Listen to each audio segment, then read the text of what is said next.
கிறிஸ்துவின் இனிய நாமத்தில் உங்களுக்கு என் அன்பின் வாழ்த்துக்கள். கர்த்தர் உங்களை ஆசீர்வதிப்பாராக. சங்கீதம் 33:9. அவர் சொல்ல ஆகும், அவர் கட்டளையிட நிற்கும். கர்த்தருடைய பரிசுத்த நாமம் மகிமைப்படுவதாக. எவ்வளவு பெரிய தேவனை நாம் ஆராதிக்கிறோம். ஆமென். உண்டாகட்டும் என்று சொன்னார், உண்டானது.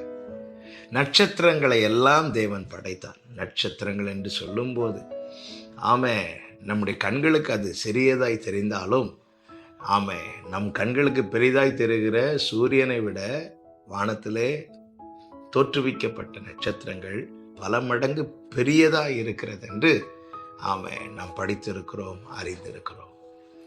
இந்த நட்சத்திரங்கள் எண்ணிக்கைக்கு அடங்காதவை. மனிதனுடைய கணக்கு எவ்வளவு மேக்சிமம் மனிதனுக்கு தெரியுமோ அதை விட பல மடங்கு அதிகமாக நட்சத்திரங்கள் இருக்கிறது. அத்தனை நட்சத்திரங்களையும் தேவன் உண்டாக்கி அதை அதன் ஸ்தானத்திலே தேவன் நிற்க வைத்திருக்கிறார். இத்தனை கோள்கள் அதற்கென்று நியமிக்கப்பட்ட ஸ்தானங்களிலே தேவன் நிற்க வைத்திருக்கிறார். எப்படி இது சாத்தியமானது? அவருடைய ஒரு வார்த்தையினால, அவருடைய கட்டளையினால. அவர் கட்டளையிட நிற்கும். எத்தனைதான் சமுத்திரம் கொந்தளித்து எழும்பினாலும் தேவன் போட்ட எல்லையை தாண்டி அதற்கு வர முடியாது. எல்லையை தேவன் குறித்திருக்கிறார். இந்த நாளில் என்னை கேட்டுக்கொண்டிருக்கிற அன்பு சகோதர சகோதரி, நமக்கு விரோதமாய் சத்துரு எழும்பும் போது கர்த்தர் எல்லையை ஏற்கனவே போட்டு விட்டார். அப்படி இல்லை என்றால் என்றோ நம் கதை முடிந்திருக்கும். தேவன் கட்டளையிடுகிறவர். யோபுவின் வாழ்க்கையில பிசாசானவன் சோதிக்க பெர்மிஷன் கேட்கிறான். கர்த்தர் ஒரு வார்த்தை சொல்லுவார், இதோ அவன் உன் கையில் இருக்கிறான். சொல்லிவிட்டு சொல்லுவார், அவன் பிராணனை தப்ப விடு. சாத்தானுடைய வேலை என்ன? திருடன் திருடவும் கொல்லவும் அழிக்கவும் வருகிறான். ஆனால் கர்த்தருடைய கட்டளை என்ன? அவன் கொல்லப்படக்கூடாது. சங்கீதம் 118 சங்கீதக்காரன் சொல்லுகிறான் அல்லவா, அவர் என்னை சாவுக்கு ஒப்பு கொடுக்கவில்லை. ஒரு வார்த்தை தான், அவன் பிராணனை தொடக்கூடாது, அவ்வளவுதான். இந்த கட்டளையை தாண்டி பிசாசானவனுக்கு ஒன்றுமே செய்ய முடியவில்லை.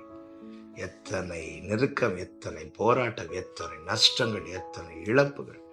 ஆனாலும் யோபுவின் தீபம் எரிந்து கொண்டுதான் இருந்தது. காரணம், இது கர்த்தருடைய கட்டளை. அவர் சொல்ல ஆகும், அவர் கட்டளையிட நிற்கும்.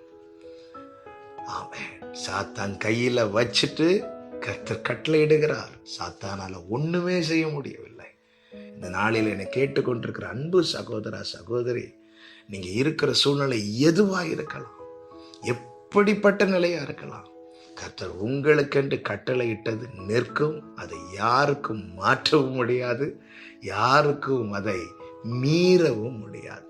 காரணம், அவருடைய வார்த்தைக்கு அவ்வளவு வல்லமை இருக்கிறது. கர்த்தரை சார்ந்திருப்போம். எனவே தான் யோபு சொல்லுகிறார், இவ்வளவு நஷ்டம் நெருக்கம் ஏற்பட்ட போது எனக்கு ஜீவனை தந்ததும் அல்லாமல் எனக்கு தயையும் பாராட்டினீர். உங்களுடைய பராமரிப்பு என் ஆவியை காப்பாற்றினது. கர்த்தர் ஜீவனை தந்து கர்த்தர் காக்கிறார் என்றா தேவன் பின்னாட்களிலே ஏதோ ஒன்று செய்ய போகிறார் என்பது நிச்சயம். யோபுவின் பின்னாட்கள் எப்படி இருந்தது? இழந்த நஷ்டப்பட்ட அனைத்துமே ரெண்டத்தனியாய் கொடுக்கப்பட்டது. அதே போலதான் கர்த்தர் உங்களுக்கும் செய்வாராக. அவர் கட்டளையிட நிற்கும். ஜெபிக்கலாமா? நல்ல தகப்பனே, இரக்கமுள்ள பிதாவே, நன்றி செலுத்துகிறோம். நீர் எவ்வளவு பெரிய தேவன். ஆண்டவரே, திராணிக்கு மேல சோதனைக்கு இடம் கூடாதபடி நீர் கட்டளையிட்டிருக்கிறீர். நஷ்டப்பட்ட இழந்த அனைத்தும் ரெண்டத்தனையாய் கிடைக்கும்படிக்கு நீர் கட்டளையிட்டிருக்கிறீர். கர்த்தாவே, எங்க வாழ்க்கையில் நீர் அப்படியே செய்கிறீர், செய்ய வல்லவராய் இருக்கிறீர். நன்றி செலுத்துகிறோம். இயேசுவின் நாமத்தில் பிதாவே, ஆமென்.